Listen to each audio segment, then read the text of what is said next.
काही मी काल ह्याच्यावर 3दा बोललो. सर आम्हाला माहिती भेटला नाही सर. सदस्य नोंदणी अभियानाला सुरुवात झालेली आहे. 2 कॉलेजमध्ये आपण सदस्य नोंदणी अभियानासाठी आलेला आहात. काय आपली प्रतिक्रिया? नाही, खूप उत्तम आणि उत्कृष्ट प्रतिसाद मिळतोय. खूप पॉझिटिव्हली मुलं येत आहेत, त्यांचे विषय सांगतायत.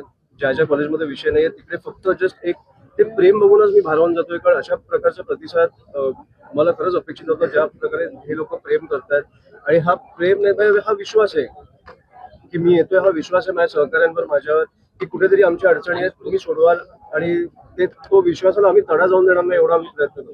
सर विद्यार्थ्यांनी देखील आपलं स्वागत केलेलं आहे. आपण देखील फुटबॉल खेळण्याचा आनंद लुटलेला आहे. काय कॉलेजची आठवणी काय? मला कॉलेज मी फुटबॉल ऍक्च्युली किती महिन्यांनी वर्षांनी खेळलो असेल, पण असं ग्राउंड दिसल्यावर मग मी रेजिस्टच नाही करू शकत. मला असं जाऊन खेळावंच वाटतं. आज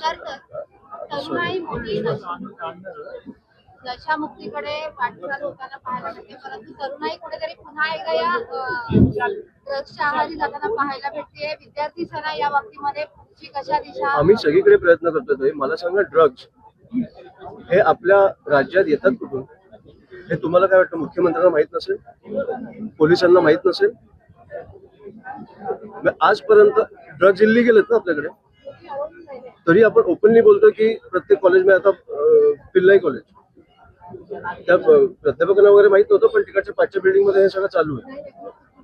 येतात ना, तुम्हाला माहिती आहे. पोलिसांना माहित नसणार का? मला कळते तर पोलिसांना 24 तासाची सूट द्या. तुम्हाला नशामुक्त काय असेल ना, ड्रग फ्री महाराष्ट्र तुम्हाला मिळेल. पोलिसांना 24 तासाची सूट द्या. याच अभियानासाठी उद्या मुख्यमंत्री नवी मुंबईत येतात. नशामुक्ती अभियान सांगा त्यांना, येऊन करणार काय? बोलणार ना. त्याच्या 5 दिवसानंतर परत तुम्हाला ड्रग्ज इकडे दिसणारच आहे. या वायफळ भाषणांमुळे ना काही नाही होत. मला वाटतं तुम्ही आता ग्राउंडवर येऊन काम करायला पाहिजे. खूप मुलामुलींची आयुष्य वाया जातात या ड्रग्जमुळे, आणि खूप इझिली अवेलेबल आहे. हे तुम्हाला पण माहिती आहे, मला पण माहिती आहे. फक्त मराठी बोलता येणं हे मराठी म्हणून इतकं सोपं पुरेसं नाही आहे असं श्वेता तिवारी म्हणतात. काय काय अभिनेत्री फक्त मराठी बोलता येणं हे मराठी म्हणून योग्य नाही किंवा पुरेसे नाहीये. सुरुवात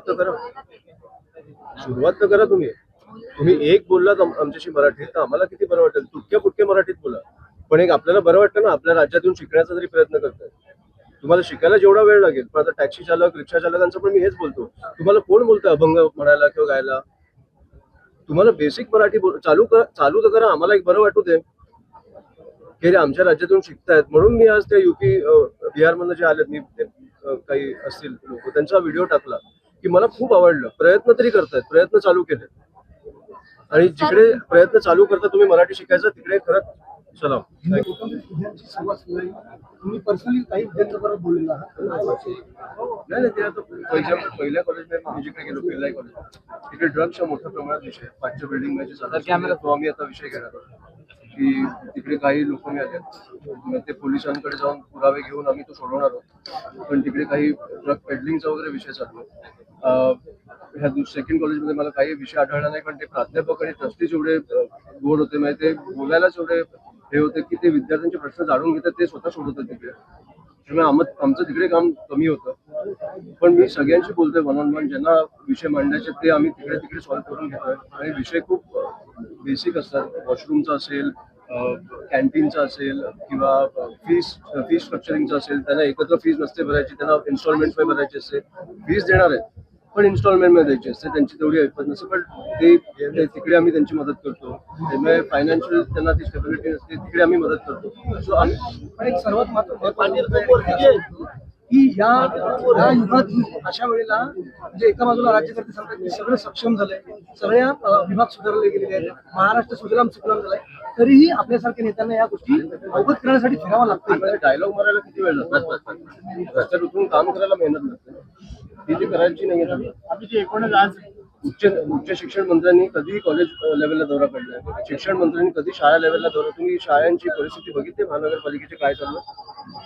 महानगरपालिकेची आपल्या शाळा किती, आपले जे महापौर असतील किंवा जे जाऊन बघतात की शाळांची परिस्थिती काय, मला वाटतं अभिजित पण तिकडे तिकडे कामाला लागले ते हिंगोली पासून ग्रामीण विभागातल्या शाळांची अवस्था खूप भीषण परिस्थिती आहे. मी आता बघतोय अभिजित काय म्हणजे ते ज्या ज्या व्हिडिओज मध्ये टाकतात की इतर शाळांमधनं येऊन मुलींना बसवलं जातं चांगल्या युनिफॉर्म मध्ये की हे आमच्या शाळेत मी किती खोटं बोलताय तुम्ही आणि कशाला बोलताय याला किती वेळ लागतो साफ करायला तुम्हाला सगळे तुमचे वेगवेगळे तुमचे हे आहेत उच्च शिक्षण मंत्री आहेत शिक्षण मंत्री आहेत महापौर आहेत तिकडे तिकडच्या महानगरपालिका आहेत जिल्हा परिषद आहेत जा काम करा ना हे करतात काय मला कळत नाही दिवसभर म्हणजे एका बाजूला सांगायचं की विद्यार्थी देशाचं भविष्य आहे. हे डायलॉग बोलायला खूप आहे आता ते जेन्झिनमुळे जी फाटली आहे ना त्याच्यामुळे हे आता लाईनीवर आले आणि खरंच मी तुम्हाला सांगतो जे 1-1.5 महिने आम्ही पण जे ह्या तरुणांकडनं शिकलोय ना हे खरंच आहे ना हॅट्स ऑफ असं रस्त्यावर येऊन मी कधी बघितलं नव्हतं की केंद्रातनं आपण राजीनामा आणतोय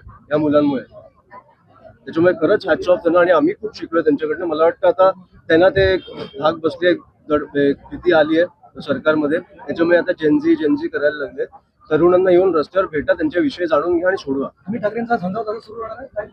अमित ठाकरेंचा हा झंझाव तसा सुरू राहणार आहे जेनझींबरोबर संवाद शाळेतल्या भेटी? ते चालूच राहणार आहे आता आज माझं ठाणे झालं की मी नाशिकला निघणार आहे मग संभाजीनगरला जाणार आहे जिकडे जिकडे नाही जाऊ शकणार तिकडे मी 1 ऑगस्टला बोललोय की त्याच्यानंतर माझा महाराष्ट्राचा दौरा चालू होईल प्रत्येक तालुक्यात मी जाणार आहे आणि सगळ्यांना भेटणार आहे आता जिकडे जिकडे जाऊ शकतो तिकडे जातोय कारण 31 तारखेपर्यंत आपली सभासद नोंदणी चालू आहे रिक्षा चालकांना मराठी अजून सक्तीची केली मात्र कोणी शिकलेलं नाही अशी स्थिती दिसते आधी. हे बघा खूप लोकांना शिकायचं आहे आता आजच मी एक आमच्या विद्यार्थी सेनेच्या पेजवर एक व्हिडिओ टाकला काही भाई आहेत उत्तर प्रदेशवरून आलेत खूप उत्तम मराठी शिकण्याचा प्रयत्न करतात आणि खूप असं ते खूप क्यूट वाटलं मला ते की खूप गोडपणे ते प्रयत्न करतात प्रयत्न चालू आहे त्यांचा ते सगळ्यांना शिकवायचा प्रयत्न करतात त्याच्यामुळे जिकडे चांगलं आहे तिकडे चांगलं आहे पण जिकडे तुम्ही आमच्याकडे येऊन बोलाल की आम्ही शिकणारच नाही तिकडे मारच खाणार हे असं नाही करू शकत हे तुम्ही गुजरातमध्ये जा पंजाबमध्ये जा दक्षिणेत जा तिकडे जाऊन बोला आम्ही हिंदीच बोलणार किंवा आपण तिकडे जाऊन मराठीत बोलू ते बोलतील आपल्याशी मला वाईट वाटतं की आपण इकडे मराठीवर महाराष्ट्रात मुंबईत मराठीवर एवढं भांडायला का लागतं आपली भाषा आहे सरकारने नियम काढलेला की प्रत्येक रिक्षा चालक आणि टॅक्सी चालकांनी बोलायला पाहिजे बोला ना तिसऱ्या दिवशी बोलायला चालू केलं पाहिजे मी त्या दिवशी पण बोललो सर की किती आपलं कस्टमर आणि टॅक्सीवाल्यांचा किती असा संवाद असतो काय बोलतो आपण कुठे जायचंय डावीकडे उजवीकडे OTP तुम्हाला आकडे फक्त मराठीत शिकून घ्यायचे ते जे युपी मधनं मी आज व्हिडिओ टाकला तो बघा खूप उत्तम ते मराठी शिकण्याचा प्रयत्न करतात आणि त्यांना खरंच त्यांना धन्यवाद मी त्यांना बोलतो फक्त मराठी आवडीची